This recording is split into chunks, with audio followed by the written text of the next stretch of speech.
Welcome back to the Thermostat with Jason Barger. If you're currently on a commute, a walk, or just a micro break in your day, glad you're making time to step back, to think, and to reflect on the next steps on your journey.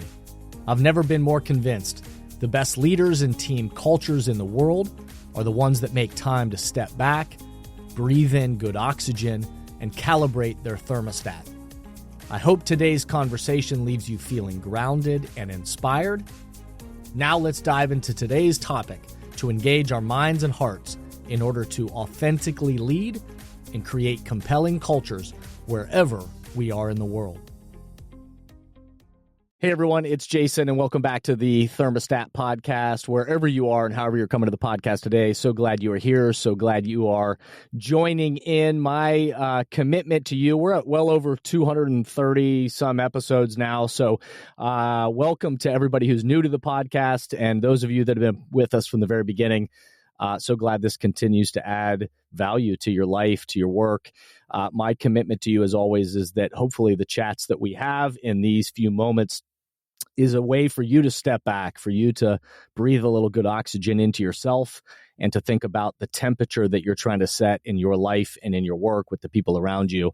And so, so glad. And I know today's conversation is going to do just that. Before we start, if you'll do, of course, I got to do the song and dance and remind you to rate the podcast 5 stars, of course, and write an authentic review in your own words, whatever you think is helpful for people to know. Those are the things to, and obviously every time you share the podcast, that helps amplify the messages so that other people can find it and it can reach further. So thanks to everybody who takes the time to do that.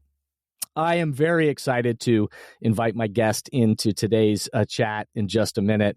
After a year as a Bartley Fellow at the Wall Street Journal, Chloe Valdary founded the Theory of Enchantment, a New York-based inclusion and belonging organization that fights against bigotry by teaching love. The Theory of Enchantment has trained teams in diverse industries, including tech, hospitals, human resources, and many, many more. Training focuses on social emotional learning, character development, and interpersonal growth for leadership development in the boardroom, out in the field, and beyond. Chloe's work has been covered in the Atlantic magazine, and her writings have appeared in the New York Times and the Wall Street Journal. She's lectured in universities across America, including Harvard and Georgetown. When a member of Chloe's team reached out to me, I'll share this quickly in a minute, that I get, a lot of people that reach out and say, hey, there's somebody that ought to come on the show, or there's somebody you ought to meet. And oftentimes it just feels a little inauthentic and or like they're selling something or something. But for some reason, this one was different. And I'm so glad that it was, because the message was just that we needed to know each other. And once I heard Chloe's content, her spirit, her message, and what she was talking about actually on Simon Sinek's podcast is when I first heard her, I knew why we needed to know each other. And I've been grateful for each conversation that we've had ever since. So welcome to the podcast, Chloe. Thank you, Jason. Super, super stoked to be here.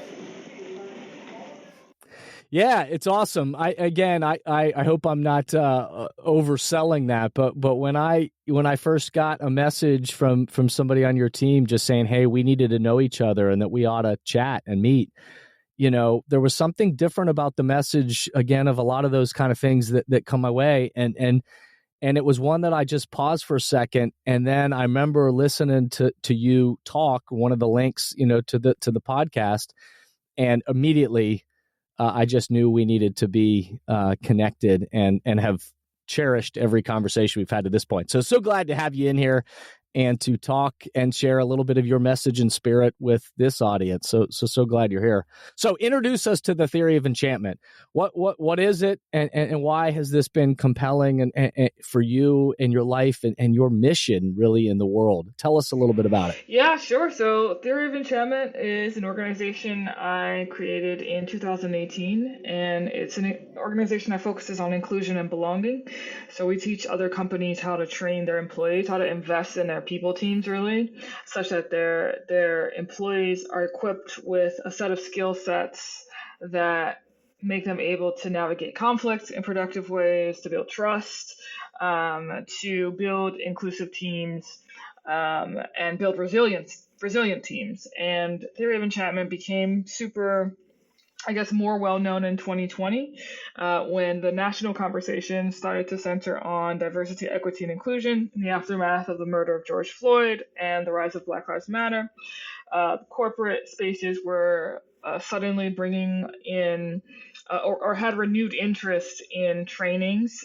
These trainings were broadly described as DEI, or diversity, equity, and inclusion.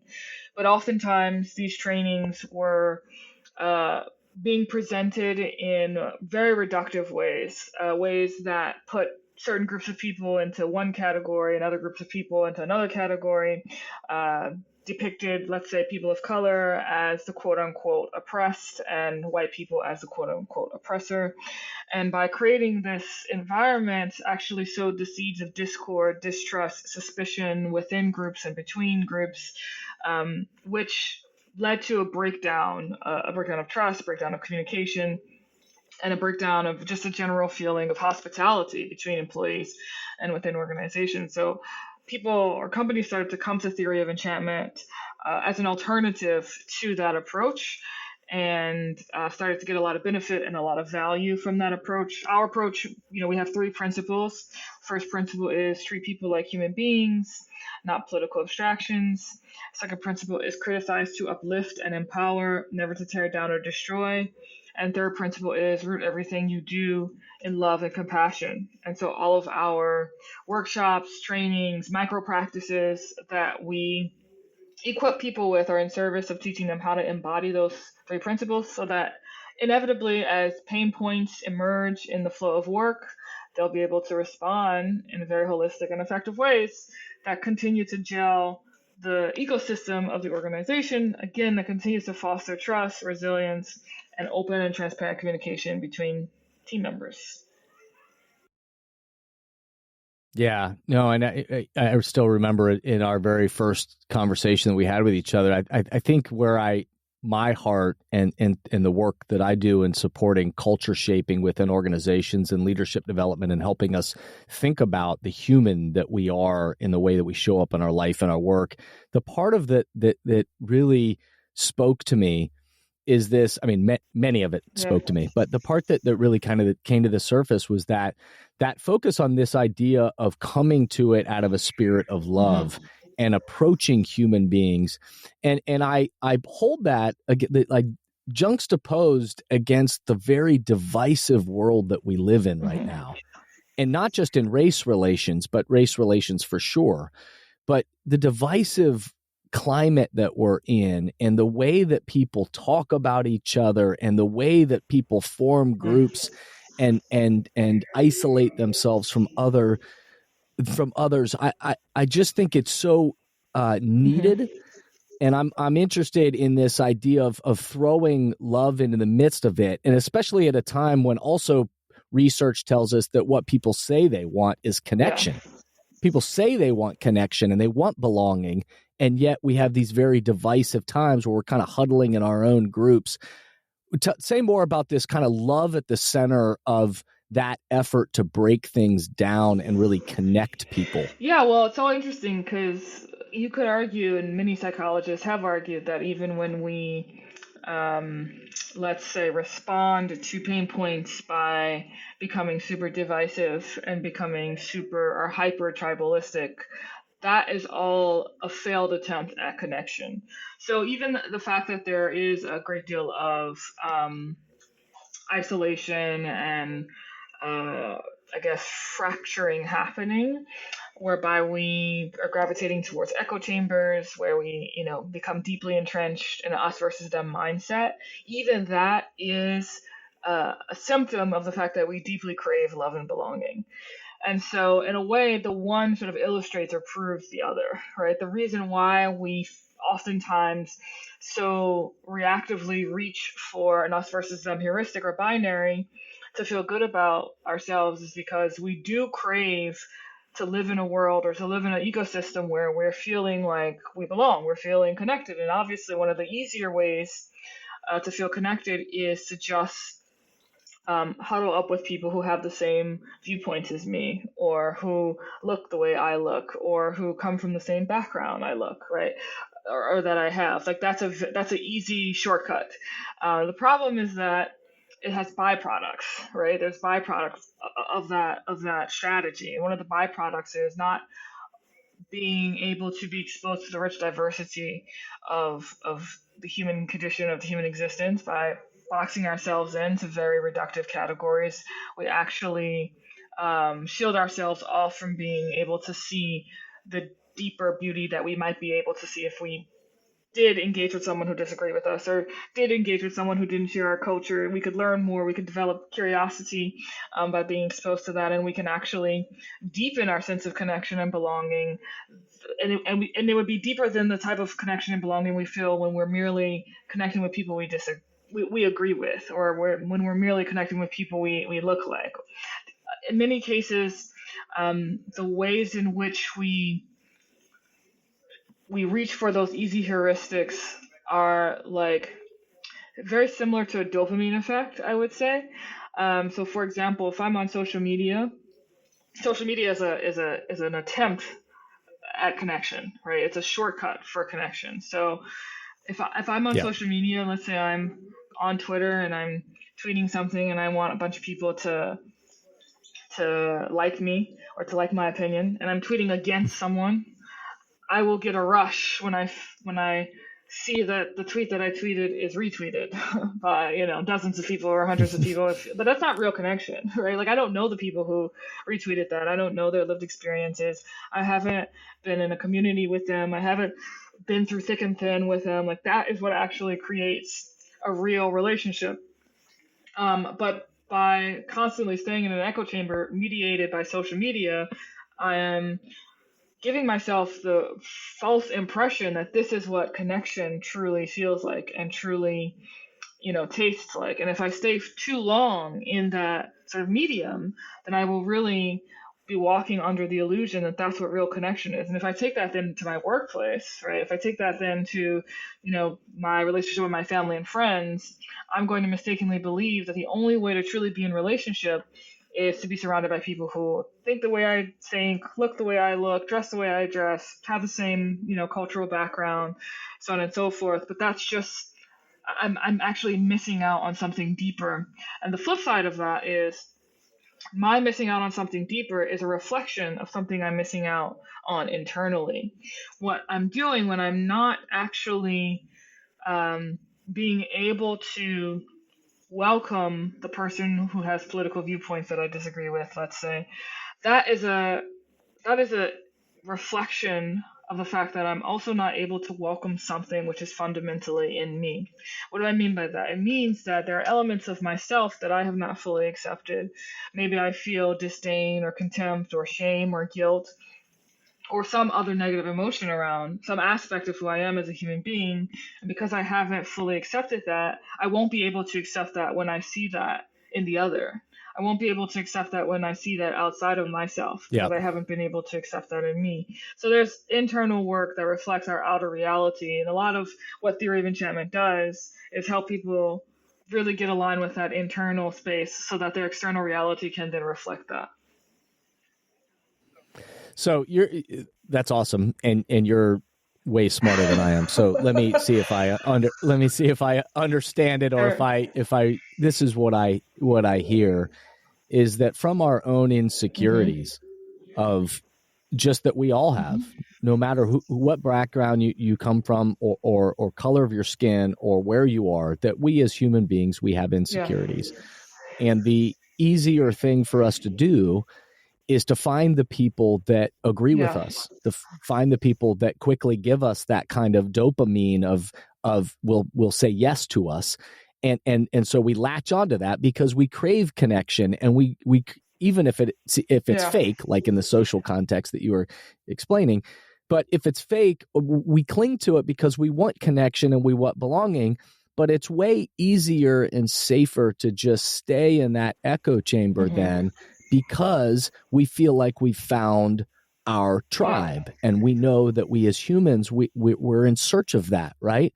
But from that inner work, if we only stay there, then we are depriving ourselves from true connection and true belonging and expanding that inner knowledge of ourselves and that external experience that will be enhanced and enriched by knowing somebody of a different experience and a different point of view than us. Many teams and organizations right now are realizing that they need to do both. They need to engage the minds and hearts of their people in person, where everyone in the room can experience the energy of congregating together and find clarity for the road ahead. And they also need to continue to find ways to engage the minds and hearts of their people virtually, with those who are working remotely or at a distance. So, if you are in the process of planning your next team meeting, company all-hands event, conference, or culture summit, and are looking for support with a powerful keynote speech, facilitated team conversations that are the currency for change, or deeper development on leadership mindset and an intentional strategy for the culture you're trying to create, I hope you'll contact us at jasonvbarger.com, jasonvbarger.com. It is my privilege and our honor to partner with great people to provide support in these areas. We want to breathe oxygen into your leaders and throughout your organization so you can set the temperature you want for your culture. We look forward to connecting with you soon. I hope you'll contact us at jasonvbarger.com, jasonvbarger.com. It is my privilege and our honor to partner with great people to provide support in these areas. We want to breathe oxygen into your leaders and throughout your organization so you can set the temperature you want for your culture. We look forward to connecting with you soon. Yeah. Is that? Yeah, that's pretty much it. And true psychological safety actually requires hardship, right? It requires going through difficult times with someone and overcoming those difficult times with that person. True psychological safety is not about, never experiencing pain or insecurity or scarcity. All of these are a part of what it means to be human. True psychological safety and a true relationship means learning how to weather those storms together. And you have to learn it together. There's no like, oh, let me teach you how to do it in advance so that once it happens, you're good to go. No, you actually have to sort of surrender to the unknown or surrender to the great mystery of just everyday life and the myriad amount of challenges that one can encounter. But if you do that with a community of people who come from different perspectives and come from different backgrounds and therefore will have different solutions to the problem that you're all trying to solve for, that will actually make the solutions more richer and more likely to be able to tackle that problem, as opposed to trying to avoid problems in the first place, which is impossible. That's right. And part of that building trust with one another and that resiliency that you were referenced earlier is that you and I, as different human beings, of course, because everyone is different, but as we build a trusting relationship and share empathy with one another, that we begin to understand where we come from, a different point of view. We're authentically able to show up as ourselves and to try to be genuine and ask questions.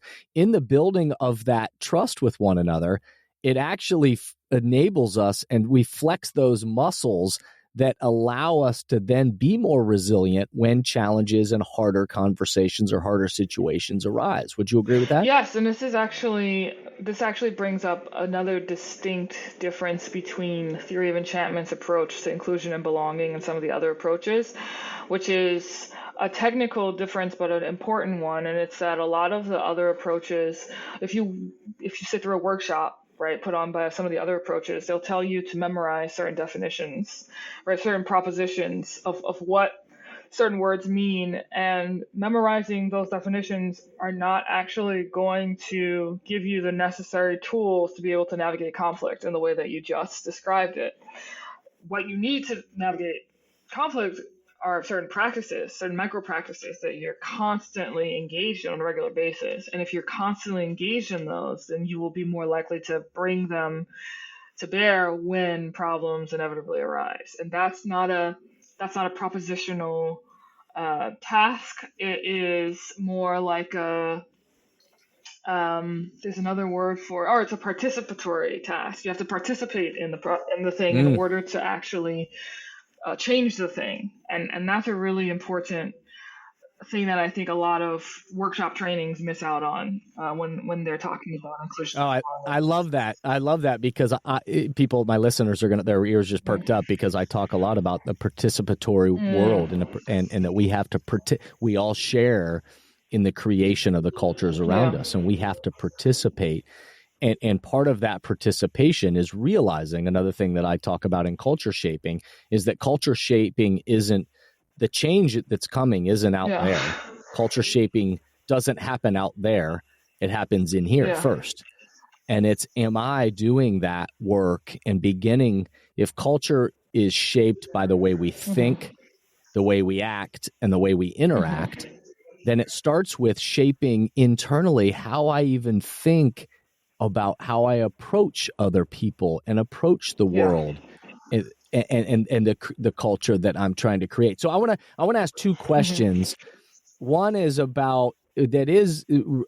race, because I know part of your mission is to fight bigotry, which I love. I love that phrase too. I want to fight Yeah. bigotry. I want to be a part of that. I want to talk. I want to talk about that. But then I also want to connect it beyond race to just organizations in general and people that just see each other differently and how that might come beyond race, how that might be relevant. So the first one is this idea of fighting bigotry. And I have loved hearing you talk about Daryl Davis's story and that image, for which I think is a reflection of that internal work and that being in relationship and that earning a level of trust. And when that happens, then the outcome is a changed and shaped culture. Would you mind telling the Daryl Davis, given that example, kind of just some background on that story? Sure. So let me try and zoom out for a bit here. In the theory of enchantment worldview, we perceive, let's call it the superiority complex, which is basically like when a person or a group of people walk around thinking they are existentially, fundamentally better than another group of people. So they're looking down on them. In this case, it's because of skin color, right? So we believe that that whole mindset is an overcompensation for feelings of worthlessness. We have been that opinion has been shaped and informed by our deep study of civil rights leaders, Dr. King, James Baldwin, Maya Angelou, etc., who observed that when we are not, as human beings, when we are not feeling like we have a sense of self-worth, we overcompensate by taking the things we don't like about ourselves and projecting them out onto another group of people. So a very quick example, let's say that if I'm integrated, right, which is a beautiful word, it's related to the word integrity. If I'm integrated, then I'm able to give thanks for the fullness of who I am as a human being. And that means I'm able to give thanks for the fact that sometimes I'm hardworking in certain contexts, and in other contexts, I'm lazy, right? If I can give thanks for that, because it's just part of the coolness of being alive, right? If I can give thanks for that, then I'll be less likely to project the stereotype of laziness onto another group of people in order to feel good about myself. All right, so this is important context for explaining Daryl Davis. So Daryl Davis, really incredible musician, African American man who has two claims to fame. One is being an amazing musician, and the other is having convinced dozens of former members of the KKK to leave the KKK. And if I, because I read up on some of this too, like hundreds, right? Yeah. I mean, like a lot. A lot. Hundreds of people. So sorry, a lot of people. No, So that's sorry, good. I don't want ahead. to downplay. This is good. So he's gotten hundreds of members, former members of the KKK, to leave the Klan, and when they have left the Klan, they have given him their robes. So how did he do this? Well, one of the things he realized was what I just talked about. First of all, that supremacy or the superiority complex is an overcompensation for feelings of worthlessness. So the person or the group of people who are caught up in that ideological fervor are themselves victims of that ideology. This is a very important observation that I think gets lost in the media cycles that we have today. This is something that, again, Baldwin observed, Dr. King observed, so many people in the civil rights movement observed, that not only are the people who, in this case, white supremacists, persecuted, not only were they victims, but the white supremacists themselves were also victims, because they were victims of an ideology that blinded them from being able to experience the beauty of what it meant to be human, fully, deeply human. They could not fully accept themselves. So they took aspects of themselves that they did not like and projected it onto Black people, right? And that is a very specific form of suffering. And so Daryl Davis recognized that this is part of the dynamic that animates why people fall into the white superiority sort of worldview point in the first place. That's number one. Number two, what is it that people often need when they are feeling that sense of worthlessness? What they need is community. What they need is a sense of belonging. What they need is a sense of connection. So Daryl Davis intentionally entered into relationship with these men. What does that mean? It means he showed up at their rallies. He showed up at dinners with them. He showed up at music events with them. It means he even at one point offered to lend them his bus for a tour they wanted to go on, because he's a musician, so he has a tour bus, and he recognized what Abraham Maslow, who's famous for Maslow's hierarchy of needs, recognized about human beings, which is that we have basic needs that need to be met, and if those needs are not met, then we will default to black or white thinking, or us versus them thinking. So some of those needs include belonging, they include community. And what Daryl Davis was able to do was that, he debated them, he argued with them, he told them why they were wrong in their viewpoints, but he kept showing up. And it's the double piece in that is really the magic of it. He maintained being in community with them in spite of the fact that he disagreed with them, and vocalized his disagreements to their faces. And yet he simultaneously continued to be in community with them. And this created cognitive dissonance in the eyes of the members of the Klan, because here you are believing that a person with this skin color is subhuman, and yet this person is showing you more humanity than you've encountered, in some cases from quote unquote your own people. And so by choosing to show up in this way consistently, without fail, right? Consistently without fail, Daryl Davis was able to build trust, and he was able to build a true relationship. And eventually, for hundreds of these men, eventually something had to give, right? Because what they were told about Black people versus how this Black man was showing up simply did not match. And that is what led to many of them leaving the Klan ultimately, and giving up their robes, and I guess you could say seeking penitence for their past behaviors. I just think it's a powerful story, and it's a great illustration for what you're describing. And this showing up, this I'm going to be in relationship with you. I'm going to participate and build trust with you, and I'm going to recognize and even acknowledge that we disagree, but I'm going to continue to show up and give you the benefit of the doubt, almost like I'm going to give you such grace in this, that the trust is built, and in that relationship, that the connection, that all of a sudden they look around and say, well, how can we be against this person? Yeah. And so I've heard you use the terminology that hatred is a coping mechanism. Yes. And so if hatred is a coping mechanism, then those of us that are hating, we are coping for something. Yes. And so that story of Daryl Davis is a story of deep self-reflection and deep self-participation in, I am going to be in relationship with you, and in that you will see me beyond just this bigotry. Yeah, well, here's what's interesting about that. So there's two things that's interesting about that, right? Again, to go back to the importance of surrendering to the unknown. It's not like Daryl Davis knew in the beginning that this was going to happen, and there's no guarantee that this is going to happen, right? Right. There's no guarantee that this is going to No happen. doubt, no doubt.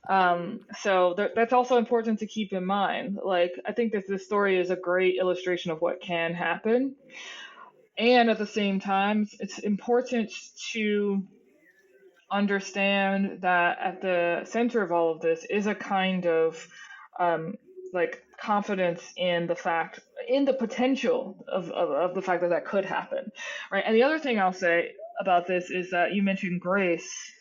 Grace is related to the word gratitude. It's related to the word grateful. It is related to the act of giving thanks for something or someone or some aspect of what it means to be alive or of life itself. And so this is why I started by talking about, me being able to give thanks for the fact that I'm both sometimes hardworking and sometimes lazy. So when you say that Daryl Davis was able to treat them with grace, what you're actually saying is he was actually able to demonstrate to them that he was grateful for them, even amidst their ideological shenanigans, let's say. And that is really the key here. That is a really central teaching of great importance, to be able to give thanks for everything and to see everything as a manifestation of the beauty of life itself. And that's really like next level. That is really the essence of what I That's next that's level. the essence of what I say when I say enchantment, right? That is what it means to be in an enchanted state. That's enchantment. It's when you're able to give thanks for every aspect of life itself, and that is what it means to respond from a state of grace. So, yeah, no, that's next level. And I would extend it beyond that wonderful illustration to say we're entering a political season here soon. Yes. And the divisive noise, no matter what end of the spectrum you're on, there is going to be huddling to one side or the other, or finding your tribe. And of course, we know that inherently that is before a connection, a belonging. But it's going to lead to, there are going to be a lot of opportunities where we as humans could practice this enchantment and hopefully have a spirit that which I bring and you bring and we bring to the approaching and giving thanks for someone that might think differently than we do.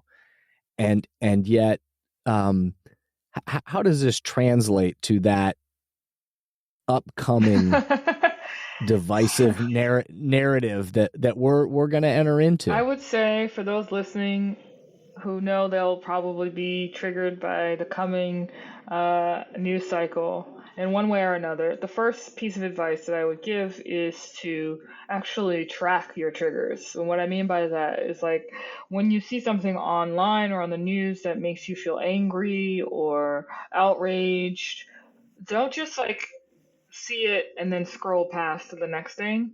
Like, track it somehow. Like, make a mental note or journal about it. Log it. Yeah. And also ask yourself, when you're feeling triggered, what do I need right now?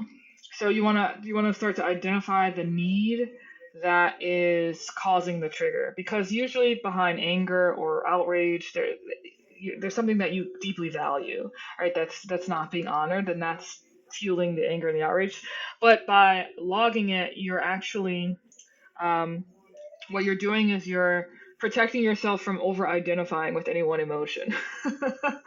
Right? You're creating distance between yourself and the emotion. So that would be the first thing I would say, and actually do that regularly, because obviously with the coming news cycle and with social media algorithms, incentivized to make us outraged, we're far more likely to get into a state of us versus them thinking. So we really have to be working overtime to start logging our emotions and figure out what's going on internally. So that's number one. And then number two, I would take a page out of Daryl Davis's book, which is, whether you have a family member or a friend that is on the opposite side of the political spectrum from you, this might be hard to do, but I would invite you to commit to being in a relationship with that person. And I don't mean, DMing them on Instagram. I mean, hanging out with them. Like, be in community with that person. And when they say something that triggers you, log it, right? And come back again and do the same. And, continue to be in community with them over the next season. So those are two like practical things you can do. The third thing I will say, if you want, like, advice in threes is a good thing. So a third thing is so there's a practice called the Who Am I practice in the Theory of Enchantment, which I did a little bit of already. It's when you ask yourself, who am I? And you ask yourself, you put a timer on for 3 minutes, ask yourself, who am I? For everything that comes to you, whether good or bad, say thank you. So you write down the thing that comes and you say thank you. So I am hardworking sometimes, thank you. I am lazy sometimes, thank you. I am happy sometimes, thank you. I am angry sometimes, thank you. And you do this on a regular basis, and that again helps to reinforce that regular logging of what's going on internally. And if you want a real great challenge, do that for a couple of times, and then with the person that you're in community with across the political spectrum, do it with them. Invite them to do it with you, and you go back and forth, and you read them your list, they'll read you their list, and you'll start to deepen your relationship in that way as well.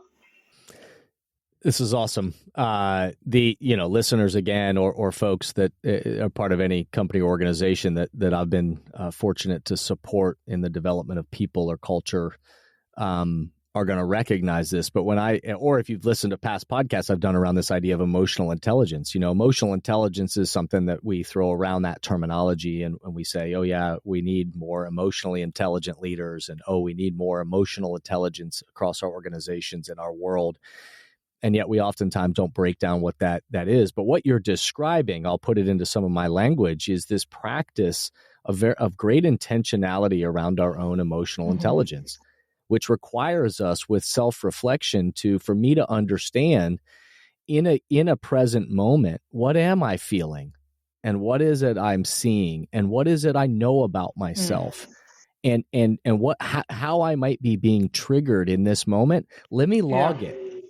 And let me try to understand what it is in this moment that I'm feeling and that I'm seeing and that I'm experiencing. But then emotional intelligence doesn't stop there, because then it's about also me with the person I am in community with, that again may be the one triggering me, but of being able to recognize and understand what might be going on with them, and what is it, what they might be feeling and what they might be seeing. And what do I know about that person? And then emotional intelligence doesn't stop there. It's not just the recognition and understanding of myself and of the other person, but then it's using that awareness, in my language would be to say, well, what is the temperature that I'm trying to set? And what you just described is, who am I? Who is that person that I'm striving to be? Not perfectly, but who am I striving to be? And then what would the behavioral response be? So how do I continue to show up, as you said, to that person? And how do I continue to invite them into dialogue and to say, help me understand. I'm curious how you arrived where you are. And let me tell you about who I'm hoping to be, not perfectly, but to continue to show up in that way really is an extension of practicing this idea of emotional intelligence and setting a temperature for the people around us in our own life and the people that we're trying to be in the world. Yes, beautifully stated. Beautifully said. So let me ask you one more thing. I know I could do this all day. And by the way, it's poetic that we're having this conversation on Juneteenth. Absolutely. And that I'm getting to spend this with you, and I'm learning and I'm growing and I'm self-reflecting. And again, I'm grateful and giving thanks for our relationship and for the conversation we're having. What would be any advice that you would give to organizations that even beyond race are thinking about, in every organization, I say this all the time, that all an organization is a collection of humans, all of us imperfect, it's an ecosystem of humans, Yeah. right? But in organizations, even beyond race, there is othering that takes Of place course. all the Yeah. time. And there are, factions that get formed, and there are walls that get put up between people, differing work styles that separate Yeah. people. And we create little places where just makes sense to us, and yet part of shaping a culture across an organization, across any group of people, doesn't mean that everybody's going to be perfectly wonderful BFFs with puppy dogs and ice cream, but it does mean that we are at least aligned around the contribution we make to the ecosystem, and that we are a part of it together. So any advice you'd give just how these things that we're talking about, if somebody's listening and just saying, oh, well, this relates to somebody, who's thinking about the KKK Yeah. versus some thinking about, my neighbor who I see every day, and wow, we seem to have this thing that gets between us, and yet we live right, like literally live, Yeah. that's not my example. That might be your example. I love my neighbors. However, what would you Yeah, it's say? a great question. So I would say there's layers of depth to the who am I game, right? There's like the who am I, which is giving thanks for all aspects of who you are, and then there's the like, what are the thoughts what are the nature of the thoughts that I'm having on a regular basis in the flow of my workday, or what are the stories that I'm Yeah. attaching to things that are happening. A great sort of kind of side quest uh, reference for this, but related, is like the upcoming, political cycle. If I put up a picture of a certain politician, someone in rural Wyoming sees that picture and has a story that pops up in her head, and someone in Berkeley, California sees that same picture and experiences a completely different story in their head when they see the same picture. And what this reveals to us is that we are co-creating reality as human beings, and we are not aware. We are unconscious of this. There's great power in this, but we're completely not aware of the fact that we're doing this. So how does this relate to your question?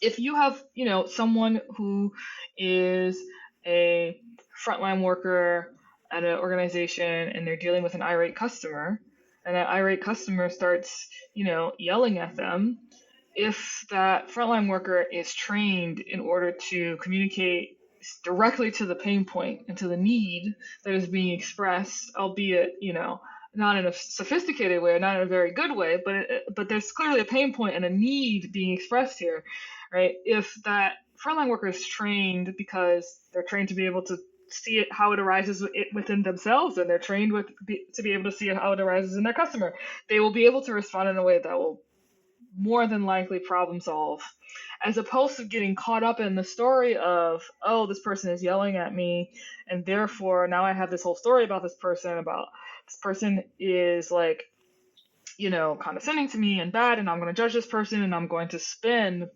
5, 10, 15 minutes fuming in my own anger about how this person spoke to me the wrong way, right? It's not only more time efficient, it actually problem solves more quickly. And by the way, and we have stats on this to back this up. At the Theory of Enchantment, we've seen this happen, right? Where like the fact that the frontline worker responds to that person in a way that's informed by the Theory of Enchantment actually makes the relationship between the employee and the customer better.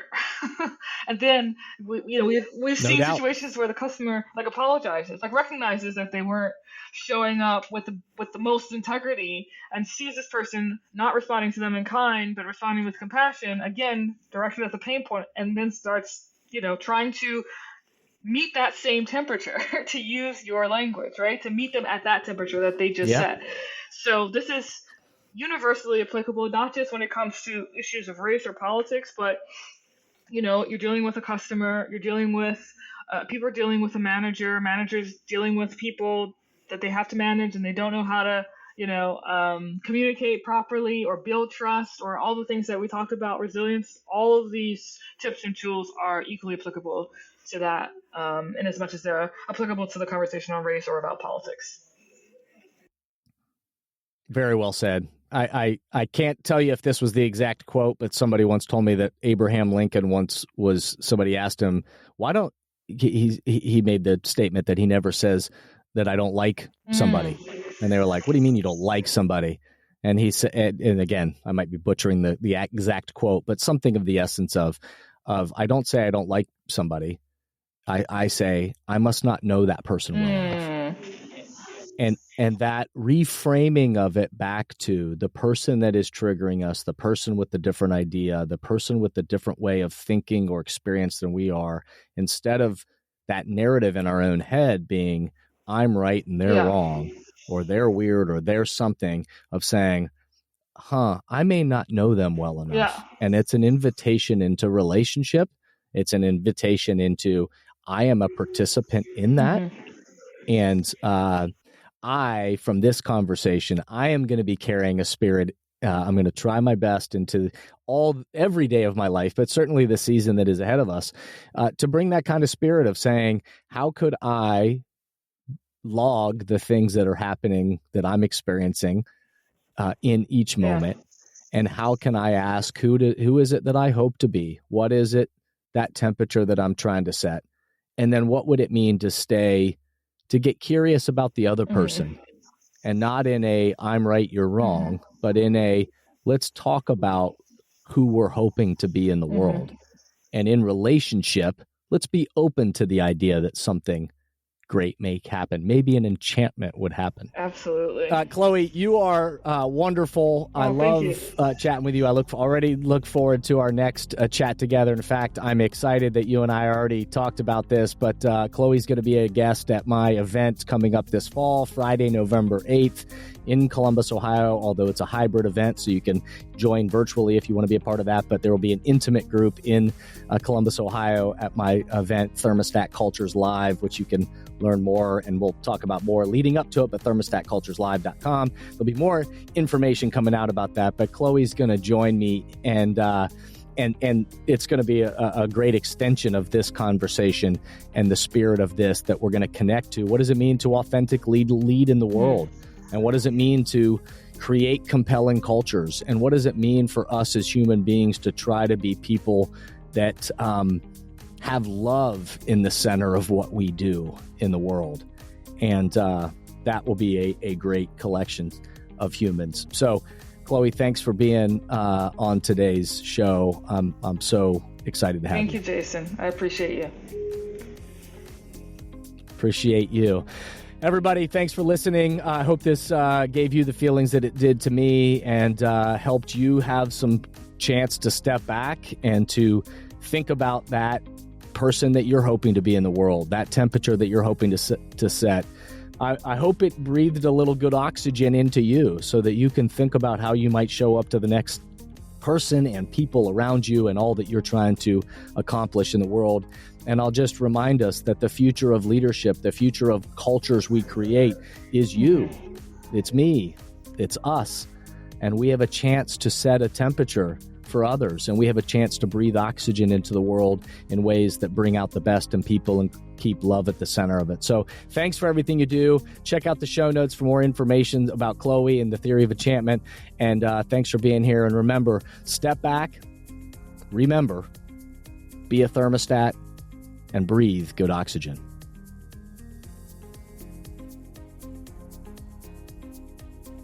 Thank you for listening to today's podcast, and I hope the messages and questions stimulate positive change along your path.